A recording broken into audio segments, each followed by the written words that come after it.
Welcome back, friends, to our podcast here at Mercy Conference and Retreat Center, A Call to Justice. We're really excited to have our guest today, Emma Grayson Grant. Before we start today, just as a reminder that we do have a little disclaimer we got to read.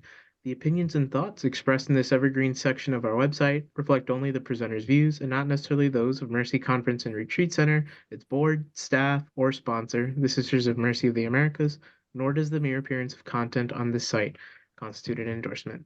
Alrighty. Well, thank y'all for giving me a few seconds to read that. Friends, we're really excited today. We have two awesome, really good friends of mine, Emma Grace and Grant. They are both students at Aquinas Institute, both working towards getting their Master's of Divinity. Emma Grace will be graduating in about a month alongside me, and Ah, Grant will be his one more year, and then he'll also be graduating with his MDiv. So we're really excited for them, and I want to give them a chance. Emma, if you want to start us off, give us a little introduction about yourself. my name is Emma Grace Johnson. I am a student at Aquinas and a student. As Manu said, I currently work as the youth minister at St. Margaret of Scotland Parish here in St. Louis, and also as a pediatric chaplain at Cardinal Jenner Children's Hospital. And I plan to continue working in chaplaincy and serving the Lord in that way. I've done a lot of social justice work and specifically working with the Office of Peace and Justice here in St. Louis. Thank you, Emma. Just so you know, your microphone is a little bit hard to hear, but just so you're aware, just so you know. But for our listeners, I think you may have heard, if not, just in case. But Emma's been working as a chaplain, been working as a youth minister as well as at a local church here in St. Louis. And like she said, also a graduate student as well. So a lot of good things for the way Emma's been helping out our church here in St. Louis. Grant, go ahead, take off. Yeah, my name is Grant Hartley. I am an MDiv student at Aquinas in my second year. I entered the Catholic Church 3 years ago. So I'm in some ways still a baby, still getting used to it. I grew up in the Southern Baptist tradition. So not everything is new, but some things are new. Starting to find my way. I think in this year, I've been working with the Office of Peace and Justice in the Archdiocese of St. Louis, specifically focusing on LGBTQ issues, but sort of dabbling in a little bit of everything. So, Beautiful. Thank you, Grant. We appreciate, I think, your openness, I think, to ministry opportunities and to the way you're serving, I think, communities that have experienced marginalization and struggles. So, we know we need a voice for those people as well, and we appreciate your work in that. Um, so friends, the reason I asked Grant and Emma to come today is because, we've been talking about, I think, different ways to minister, different ways we bring justice into our world. And with both of them, they're both young adults serving in different capacities in different ministries. And I was hoping that today's conversation, we could really just explore what it's like for them, not only in their ministries, what have they learned and gained, but also their experiences as young adults. Because I think at the end of the day, um, young people are representative of the church. They represent the future of the church. And in many ways, we want to learn from them, engage from them. So I'm hoping today they'll be able to share some of their insights and their thoughts. On that note, I'm curious for you guys, what for y'all have been some of those um maybe qualities or features of your ministry that you've kind of extracted or gained or learned about yourself, about the church, about the people you're serving? Maybe what are some of the highlights that you've kind of experienced throughout your time so far doing this? Emma, if you want to start us off on this one. Yeah, absolutely. Um, so something that I think I have definitely gained from doing ministry is that um, I have met a lot of young adults in the church. I have learned a lot about young adults in the church, and I know that there are a ton of young adults in the church on fire for their faith and who want to serve the Lord and the church. I think it's very hard for them to feel welcomed and to feel like there's a space for them because as young adults, so many of us are in different stages, though we may be the same age. We're all in different phases of life.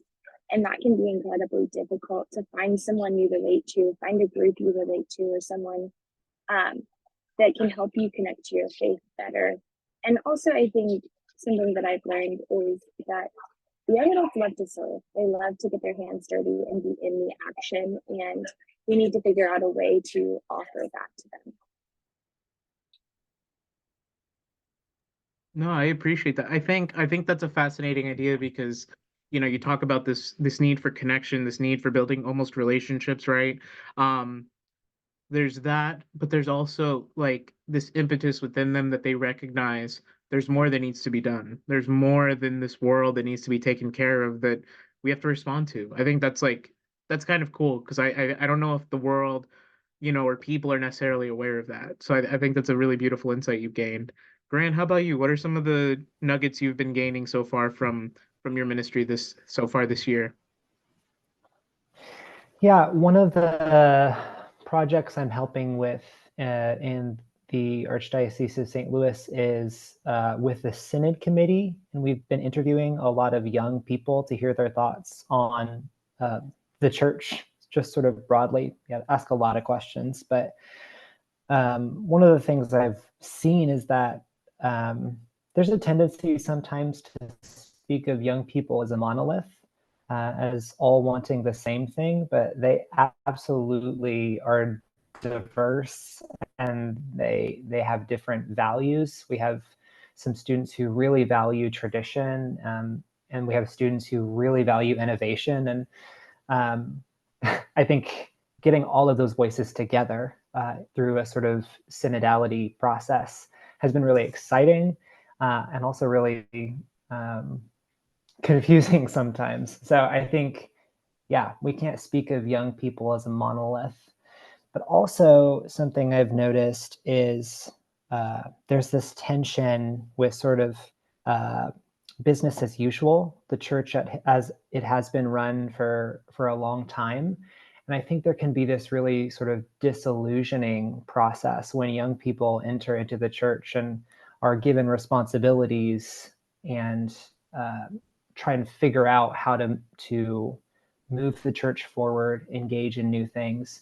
There can be this process of like, well, I didn't know that the system worked like this. I didn't know that there were these sorts of hoops to jump through. I didn't know that the Catholic Church is kind of a big ship to turn, a big ship to steer. So that's something I've wrestled with. Not sure if I have any sort of solutions to that. I don't know if there are any solutions. I think maybe part of it is natural, but something to take into account when young people we're inviting them to engage with the church again. I think to bounce off of, I think Go ahead. that young people are intimidated by navigating that. They want to challenge, they want to change, they want to help the church be better, to be a place where everyone wants to be, where other young people want to be. But I think a lot of people are intimidated by that and don't know how to navigate the system and don't know where to start. And so looking at this from a big picture perspective is almost like, well, why even do it? To a lot of people, but then there's so many people who are so on fire that they're like, well, I got to start something. So yeah, That's a great. Go ahead, Grant. actually, going off of that, it makes me think of the prayer bill against the death penalty that Emma Grace and I were a part of this week, a few days ago, actually. And one of the things that was really encouraging about that event is that there were a lot of young people there. These Grant, kinds of events. could you give some context to our listeners first, what you're talking about? Sorry, the event that you're speaking of. Yeah, on Tuesday of this week, there was an execution in the state of Missouri for Brian Joseph Dorsey. You can read sort of about the facts of his case, but every time there is an execution, there are people who gather outside the facility where he is executed, where people are executed, to host a prayer vigil, to witness to the dignity of human life, the infinite dignity of human life, as Dignitas Infinitas said. It was it was out Monday of that week. The Archdiocese specifically attends these events to witness to life, or attends these prayer vigils. And so Emma Grace and I got to go to one of these prayer vigils, and we got to bring a lot of Catholic high school students. And what was really exciting about that is that a lot of times these kinds of events, there's a certain kind of person that comes, typically an older person who people who've been doing this for a long time. And so it was really encouraging for everyone to see young people there witnessing to life. And young people, I noticed that they got really excited hearing about Catholic social teaching, hearing the legal side and the economic side of the death penalty. It was really encouraging for us to see. And so I think it was good for everyone to get sort of new blood in the system. And it was helpful for young people to feel embraced by the church at this event. I don't know. No, I think that's beautiful. And I've noticed, on social media, there's been some posts about that from different St. Louis Catholic websites and things, and um, to see young people, like, not just, and no offense to, some of our listeners, but to not just see white hair at the events, but to see that, there's youthfulness, there's joy, there's also sorrow, on the face of some of the children, to recognize the gravity of the event. I think there's something so powerful about exposing young people to the realities in our world, kind of the dark realities our world faces, but to recognize that at the same time, we bring hope, we bring prayer, we bring a certain presence that I don't think necessarily everyone can bring. Which I'm glad you guys got to share in that and experience that, obviously in a tragic situation, but um, even y'all were called to be there for some reason. God had a reason for y'all to be there. So, no, that's beautiful. I think I'm gonna diverge a little bit from my questions because I think we hit on something really interesting, and I want to speak on my own experience and get y'all's thoughts too. We were talking a moment ago about how do you navigate the system, right? Like, how do you navigate the challenges? I think we almost, like, I would say it's almost like the institution, right? There's almost bureaucracy, there's almost these different things that we have to face, in ministry. Some of it good, some of it I think is just a product of the reality of the work we're doing. But some of it also is, I think, a challenge or a headache, or we might not see the value in it. And I can speak on my personal experience. Right now, I'm working as well in the Office of Peace and Social Justice in the Archdiocese here in St. Louis. And um, one of the challenges I'm encountering is I'm trying to promote a program that serves Latino and Hispanic people within the Archdiocese. And I have faced a lot of pushback. There's no real financial pushback. There's no real, um, I would say, pushback on the premise of it. I think what I'm noticing more and more is that for a lot of the pastors, or a lot of those who are in the institutes, let's say the leaders, they struggle to envision something new, or they struggle to see a new possibility. And I'm wondering for you all, because you all do different ministries in your own ways, I'm wondering, like, how can we bring hope, or how can we bring comfort to the church, to those who struggle seeing a new possibility, or like seeing a new reality for the future, right? Because it feels like every day the church is evolving and people are evolving and people are growing. I'm wondering your thoughts, like, what do you think about that? Like, how can we help people to accept or to grow to see that the church is changing, whether they like it or not? Whoever wants to go first, feel free. It's a hard question.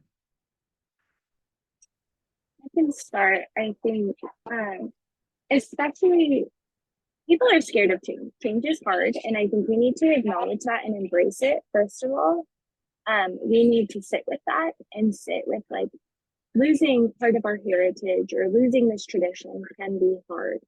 I think in St. Louis, especially with all things new, and that process that we recently went through, a lot of people had to grieve a lot of loss and change. And it's important that we sit with that and that we acknowledge that, especially for these families that have been in parishes for generations. Like, my grandma got married here, my mom got married here. I wanted to get married at this parish, and it's now closing. Things like that are really hard and sentimental to people, and we need to acknowledge that. And also, we can acknowledge that growth and change are good and healthy, and that is something that's going to continue to fuel the church. We don't always have to completely reinvent the wheel, I think that's something that we frequently see is when someone new comes in, when some new program is started, you throw everything old out the window and start completely new. Sometimes that's necessary, sometimes that's really good. But sometimes it's just these little tweaks and working with small changes that are going to make the big long-term change. And so acknowledging that there is good that was done in the past and that did work in the past, that was good and effective and great for our parish, our community, our institution, whatever that is. But today, where we are now, we need to make some shifts and changes. So acknowledge the past, but continue towards the future. Yeah, thank you, Emma. I appreciate that. I think that that was helpful to hear too, because I mean, I also work as a chaplain as well at a hospital. And one of the things I know that doctors will always encourage for patients and things is like it's incremental steps, right, to get better for yourself, right? So like you're not gonna lose 80 pounds in a week. It's just not gonna happen. You got to take it like step by step through diet, through exercise, through small steps. And I think similar in ministry, like to make the analogy, I think in ministry or in the church as well, like the reality is, things move kind of at a slow process. It takes a lot of time for change to be recognized or realized or to grow. But the reality is as well is like there is change happening, right? Like you were saying, those little steps, there is small steps that are being done um to care for, I think, the people of the church, but to also care for like the institution as well. Because I think both are necessary at the end of the day. Like you can't have one without the other, I don't think. Grant, I don't know if you had any thoughts on that question I mentioned earlier. Yeah, I think there are a few things that come to mind for me, a few sort of helpful images, phrases, but one, this has got to be G.K. Chesterton because it sounds like him, but I've forgotten if it is. But someone says traditionalism is the dead faith of the living, and tradition is the living faith of the dead. And so I think that tradition is a stream that we are on. It brings stuff from the past to us, but we're moving forward. We're not just looking to the past, trying to redo the things that we've always done. I think also of the image of new wine, new wineskins. We don't want to do another version of the thing that we've always done. Sometimes we need to do a genuinely new thing, something that the structure doesn't allow for, something that we have to build from the start. That can be really scary, like Emma Grace said. But I think if anyone should be prepared to wrestle with the pain and difficulty of having something die, it should be Christians for whom death is never the end. Death is never the end. Unless a grain of wheat dies, it does not produce fruit. So we should be able to reckon with the pain and the difficulty and the sacrifice, knowing that God is going to do something beautiful through that. God is very faithful.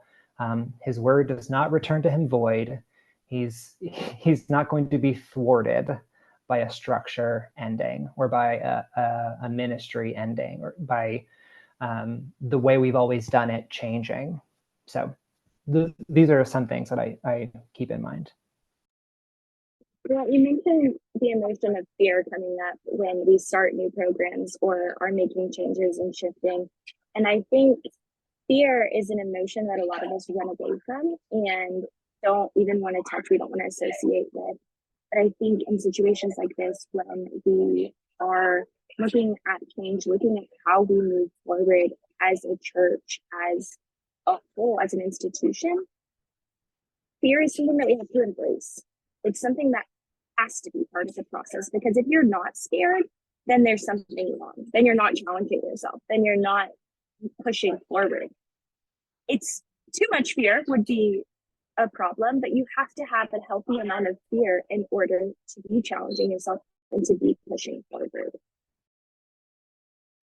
Yeah, no, I think, oh man, both of y'all's insights great. Just keep preaching, guys, honestly. Um, Great work.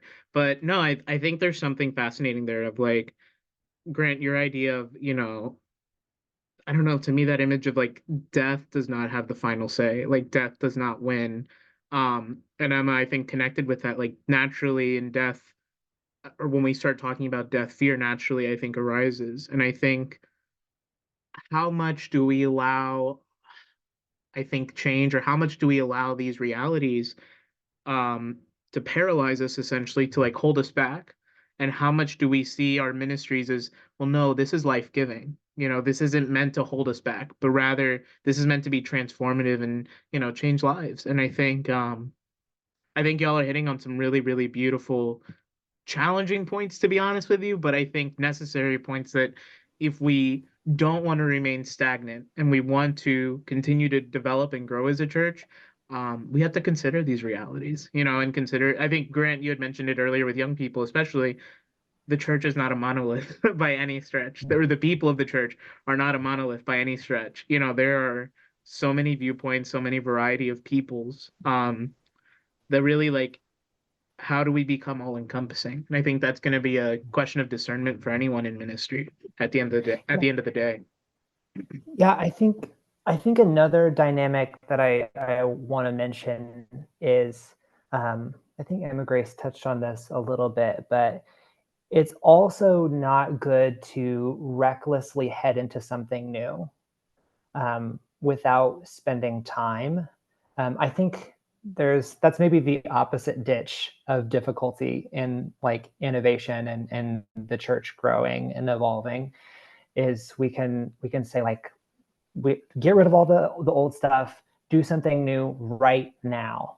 But I think there is something really important about waiting for God to speak, letting something sit for a while before we enter into something totally new. The image that comes to me is, every once in a while, a field needs to have nothing growing on it, nothing cultivated on it, so that it can sit for a while and become fruitful again. And there's a ferment that can happen in the waiting. I don't want to get stuck in the waiting forever, and I think people who are maybe frustrated can find that waiting really difficult. But God works through the waiting too. So that's another piece of this. Yeah, I don't know. No, there's a beautiful, yeah, no, I think that's true. I remember when I was in the seminary, with one of my spiritual directors, I had mentioned him. I said, Father, I don't know what I'm doing wrong. And he said, well, what's been happening? And I mentioned him. I just said, like, I just feel like every day is on repeat. Like, I'm just going through the motions, like I'm doing the same thing over and over again, going to prayers, going to meals, doing whatever. Like, I don't feel anything new, or like I don't feel anything exciting, or like a spark or anything. And like, I'm concerned. Like, I don't know if and he told me, he's like, this means that you're fitting in right. Like, this means that this is like, you're in a good phase of life, because you need to have this kind of rhythm. You need to be kind of like you were saying, like just developing in the ferment, kind of like just enjoying the rhythm of the life. And as you continue this, the Spirit will speak to you. But you have to be in that rhythm for a little bit to be able to kind of accept it and understand it. And that was so enlightening for me, because I thought to myself, I'm like, well, geez, nothing's going on. I'm doing awful at this. But no, that's the rhythm of life. It's just, we got to accept the stillness as well, I think, as well. Yeah, it also sort of shows us that like negative feelings that are painful are not necessarily indicative that you're doing something wrong, which is always so difficult for me, because I have this idea that like, if ministry is going well, that means I should feel good all the time. But that's just not how it works. If change is happening, I should feel good. That's just not that's not true. So just something else to keep in mind. Yeah, just the concept of growing pains. Like, you're going to have growing pains, but that means that you're growing, and that's good. But we really forget that when we're in the pain and in the suffering. And so when my teams aren't showing up to events and I'm getting really frustrated, like, that is so easy to be like, oh, this isn't worth it. Oh, I'm failing. This ministry is failing. But instead, looking at it from the perspective of, this is a growing pain. This is a result of us being able to offer these events, us being able to do this for them, how can we take this and turn it into something awesome? Yeah, the theme of growing pain. I mean, I'm thinking of an image, in sports, Michael Jordan. I mean, he didn't win a championship every single year of his career. He lost a number of times. In big moments, he lost because, his team just wasn't ready. They weren't ready to take on the moment, and they had to learn from the growing pains. Like you were saying, they had to learn from the suffering of loss in order to prepare for the next one and the next one. And eventually, finally, they figured it out and got it, and they became an unstoppable machine. But no, y'all's insights on this are great. I think this is awesome. I'm gonna shift the conversation for a moment. I think now, like, I want to get a little bit more personal with you all. I'm curious, as young adults in in your ministry fields, I'm wondering for you all personally, like, what do you feel you've been able to bring to your ministries? Like, what are your unique gifts or talents that you think have been valuable or worthwhile in your work or in your ministry this year? And anybody can go, whoever's got an idea. I can go first. I I love that we can brag on ourselves for just a little bit. Um, I think one of the things that I've noticed over the past few years in entering the church from a Protestant tradition uh, is that, and this is maybe a broader point about how we relate to non-Catholics as Catholics. But I've noticed that my Protestant evangelical upbringing has been a huge gift in sort of seeing the church from the outside and now being able to see the church from the inside. So I think it allows me to see things with fresh eyes in ways that people who've sort of been in the Catholic Church forever might sometimes miss. Now I definitely need to grow, and I definitely need to become rooted in my new tradition. But that's something I've noticed, and something that I think non-Catholic Christians can really help Catholics in, is bringing fresh perspective on these issues, on lots of issues. But I also, one of the specific experiences that I've brought into my ministry is for years before I entered the church, I was involved in various ministries focused on caring for and supporting LGBTQ folks in the context of oftentimes fairly conservative religious traditions. And so that's part of my history that I keep drawing on as I do the work that I'm doing right now, which is focused on meeting with people from various perspectives across the spectrum of belief about, and talking with them about LGBTQ issues. I think that's it's been a helpful part of my story as I've had to navigate a lot of different situations that it's sort of difficult to manage all the different ways that this conversation can go. So those are two things. No, that's great. I think having your foot in both worlds, has been what a gift that's been to I think not only you but to the church, in a lot of ways, Grant, to be able to share your insights and give your perspectives. Because I don't think we always have that every day in our life, especially someone who, studied in the seminary in a Protestant world, but then also studying, right now in a theology school, a Catholic theology school. I think you bring some perspectives that are different but helpful overall to our learning. So yeah, thank you for that. And Emma, how about you? I think something that kind of was sort of good with Adrian is that I come from outside of the Archdiocese of St. Louis, and I think that has been super helpful. It's also been a learning curve because there's so much history in this Archdiocese that I've had to learn. What are the parishes? What are the vibes? How do we understand each group, each organization, different things like that? But it's also been really good to bring my outside perspective and be able to say, hey, I've seen this done differently in other dioceses or in other parishes. why do we do this like this? Or why don't we do this? And being able to bring these conversations and bring them forward and bring new ideas and concepts to my ministry here. Additionally, I think just being a young person in general working in social justice ministries is a contribution.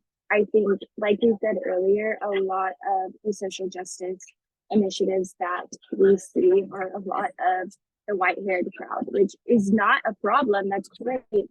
But if we want to be able to continue these missions, to continue working for these things, we have to show the world that young people care about these things, and also that it's important for young people to be present. And so being able to share with the committees, communities, different groups that I work with, how to reach young people, how to get them engaged, and being able to bring that perspective has been really helpful.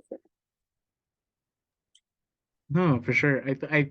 I mean, I think bringing your Southern culture, I mean, just in class alone has been super insightful, super fun to hear. And as well, I think for a lot of young people, especially I've encountered in the Archdiocese, you have people who may have certain assumptions about the church or may have certain presupposed beliefs. And I think when you bring someone in who doesn't necessarily hold those beliefs or might come from a different place that's not how we do things back at home.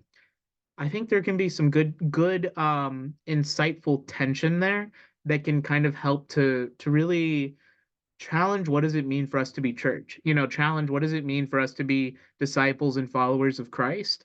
That I think is good. Like I think if we're not challenging ourselves in our faith every day, we I don't know, I because I'm in a Pauline class right now, and Paul seems to constantly remind us like we need to reaffirm, our Christian calling, that we are beloved children of God, that Christ died for us, died for our sins, and if we're not reminding ourselves of these realities or challenging ourselves of challenging ourselves to remember these realities, um, I think Paul would question, like our authentic witness. So I think what you guys bring to the table is just really important and really beautiful at the end of the day, for not only for the church, but also the way you're enlightening people, I think, on your journeys. Thank you so much. I also want to say thank you.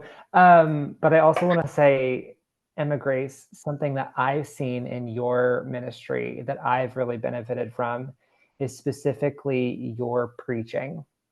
Um, not just that you are a woman preaching in the context of the Catholic Church, which I think is important, but I think that your preaching specifically, the way that you weave together like themes of social justice into your preaching. I've had the pleasure of seeing you preach a couple times in different scenarios, and I've really been impacted by that. So I just wanted to call that out. I'm so thankful to have been impacted and to have been able. And I was going to add, as a whole, all three of us, I think we are all attending a Dominican institution, which is made for the formation of religious priests. And I think us learning in this environment and also helping form these men and them helping form us has been so beneficial to me. And I think it's helped me learn how better to work with clergy, how to call them out and how to let them call me out, and how to have discussions and build better relationships and honestly interact with religious and lay people better. And I think bringing a lay perspective into our ministries has been a really good benefit. Yeah, thank you. I agree. I mean, I think that for me was one of the um reasons I came to Aquinas too was to see that, to have such direct interaction with guys that are going to be leaders in the church one day, future priests and brothers and leaders. I think that was such an insight for me, at least, or a beauty of Aquinas because we're such a small community. The fact that we can engage daily with the brothers and the priests and those who we see on the daily, that's such a cool thing, and I think we, like you said, we give them insights to lives of young people but they also give us insights into the lives of monastics, you know, and some of the struggles and the challenges they go through that I don't think if I just went on YouTube and I looked up Dominican brothers, I don't know if I would get that insight per se. So I think that's a really um, beautiful point to bring up as well. I know we're getting close to the end of time. I feel like I could talk with you guys for hours. This is awesome. This conversation has been so good. I want to ask you two more questions. The first one I want to ask, what I know we kind of hinted at this earlier, but I'm curious for you all, would have been for you all some of the challenges you've noticed in your own ministry sites, or what are some of the difficulties? I know we've kind of talked about, the all things new process and some of the maybe the changes that have gone on there, but I'm wondering directly in your different fields that you're in, maybe what are some of the difficulties or the struggles you've been exposed to that you think are worth highlighting today to our audience?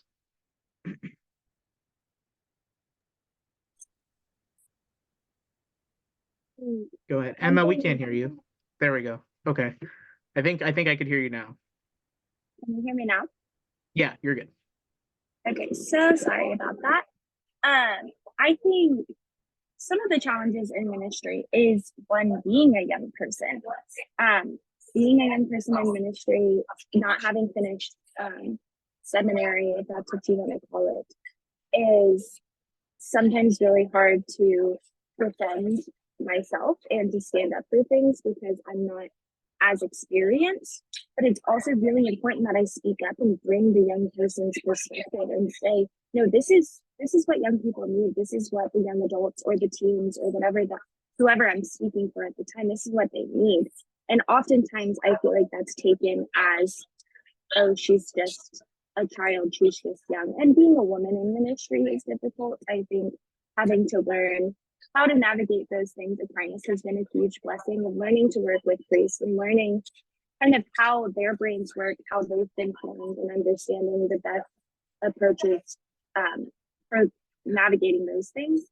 But being a woman in the church and not being able to minister in certain ways and having to rely on certain needs has been really difficult for me, because I can't be self-sufficient. I have to call up a priest for certain things, and that's kind of difficult sometimes when they're in such short supply. Yeah, I think I mean, kind of earlier when we were highlighting some of the positives, I want to affirm you and also like thank you for I think your witness as, a woman in a predominantly dominated school, Aquinas Institute, where it's primarily males that are in our classrooms.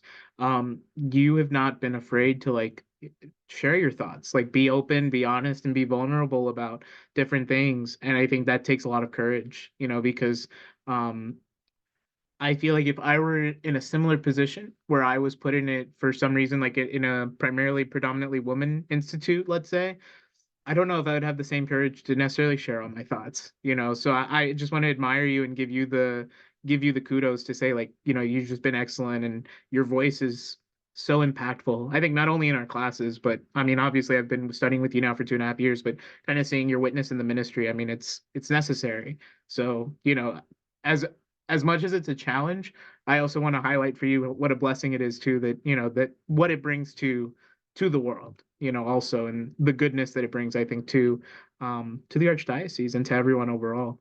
Grant, how about you? Yeah, two things come to mind.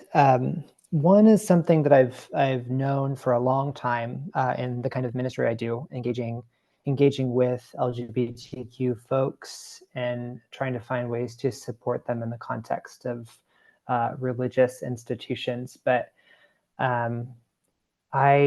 one of the challenges is I think LGBTQ folks long for an acknowledgement of the pain that they have experienced, often at the hands of religious people and religious institutions. So statistically, in the United States, most demographics, the vast majority, most demographics, religiosity is correlated with decreased suicidality. So that means the more religious you are, meaning like the more often you attend religious events every week, the less likely you are to experience suicidality. But for gay and lesbian people, the converse is actually true. The more religious they are, the more likely they are to experience suicidality. For bisexual folks, it's a bit more complicated. It seems not correlated very much at all. And for transgender folks, we need a lot more research. But I think there's just such a legacy of LGBTQ folks really struggling in religious spaces for lots of reasons. I know that when I go to any new church, in the back of my mind is, what's going to happen? Like, am I going to get in a difficult conversation? Is the preacher or the priest going to say something? You know, those sorts of things. And I'm like sort of low-hanging fruit. Like, I'm very committed to the church in lots of ways. I'm trying to stay in relationship. But for LGBTQ folks who aren't as invested for lots of reasons, you know, those will have an even greater impact and will push them away even more. So I think about that. But I also think in the context of my ministry in talking with people across the spectrum of belief, I think we talk past each other so much. People are using words in completely different ways. They associate different things with different words. And so much of the time, I can sort of get frustrated because someone will say something and then the other kind of person, whatever that is, will hear it and experience it so differently from the way it was intended. So precision in language is something that I'm always trying to bring to the table. So those, I hope I wasn't being too soapboxy, but those are two themes that have stuck out to me, two challenges. No, I think, speaking from my personal experience, Grant, I think you bring a level of gentleness and acceptance into the church that really makes people feel welcomed. And I think, like, I know we've talked about this, you and I, separately, but like, hospitality was such a vital component, you know, in the Old Testament, in the early church. I mean, like, Paul talks about hospitality multiple times throughout his writings. Like, hospitality is a vital component of our church. And to me, in having conversations with you and just hearing about your ministry, I really think you do such a good job of providing that spirit of hospitality for people to engage in. And I mean, we could have a podcast on LGBTQ issues, you know, in the churches, in the Christian churches, for days, for years, probably. Unfortunately, we don't have the time or the space for that right now. But I think the work that you're engaging in is just such a vital first step. You know, like, it's not going to change the world. You're not going to fix everything like tomorrow by any stretch. But I think in many ways, from what I've learned and what I've garnered from you, you are taking the first steps to build a future church, a future home, and a future, hopefully, hospitable home for our LGBTQ brothers and sisters, you know, and those who feel neglected and outside, and kind of those outsiders in the community, unfortunately. So yeah, thank you for that. You know, it's not easy, I'm sure, but um, you know, God called you for a reason, I think, to do that. Um, Thank you all so much. I have one last question, and then we're gonna go ahead and end with a prayer. Before y'all go, I want to ask, how can our listeners support you guys in your ministries? If there's any way they can support you, or what are maybe ways that you could, if they can't support you directly, maybe what are ways you would encourage, or maybe give them a chance to maybe enter into some kind of ministry that, you know, would be good for them. So I invite y'all, whatever y'all got.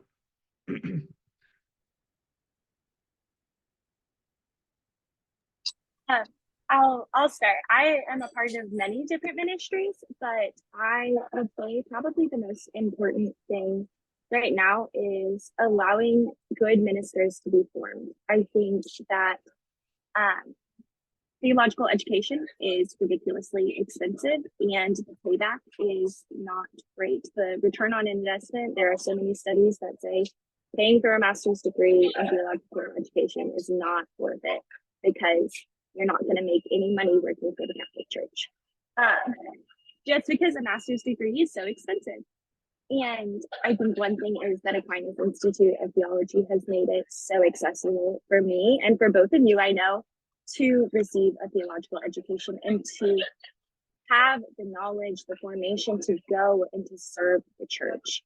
And so if we're going to try and support ministers in any way, support their theological education, I specifically shout out Aquinas Institute of Theology and the Aquinas Scholars Program because it has been so amazing and beneficial for me and both of you. But overall, yeah, and then just lots of prayers. Pray for the young people of the church, pray for the ministers, anyone working for the church's hire, pray for their energy, their holiness, and their sanctity. That's all I've got. Thank you, Emma. Yeah, thank you. Thank you. That was so good. I want to echo everything that Emma Grace just said. Please support people getting a theological education. Yes, shout out to Aquinas. I love my institution. I've grown so much over the year and a half that I've been there. Yeah, and pray. Please pray. Pray for us. Pray for our ministries. Also, specifically for my work, if my work sounds like something that you're interested in, I would love to have a conversation with you. So reach out to me and we can talk. Yeah, and I can, Grant, if it's okay with you, at the end, I can include in the description maybe like a good email or something to reach out to for people to get to you because again, I think the hope from this podcast is not only that we gain new insights and we learn, but hopefully those insights can translate into action in some way in service of our neighbor, whether, like Emma Grace mentioned, it's through prayer, whether it's through education, or maybe there's something more direct and specific that God might be calling you to. So we just invite our listeners to really discern and pray with that. And I just, before we conclude with our prayer, I really just want to thank you guys again for everything. You didn't have to do this. Obviously, we're in April and we're getting to the end here in May, and it's a busy time for grad students. But the fact that y'all gave me, those 50 minutes, I'm really grateful for you guys so much for that. So thank you so much. I appreciate it. Of course, thanks for having us. Yeah, definitely. Yeah, absolutely. All right, and we'll go ahead and conclude.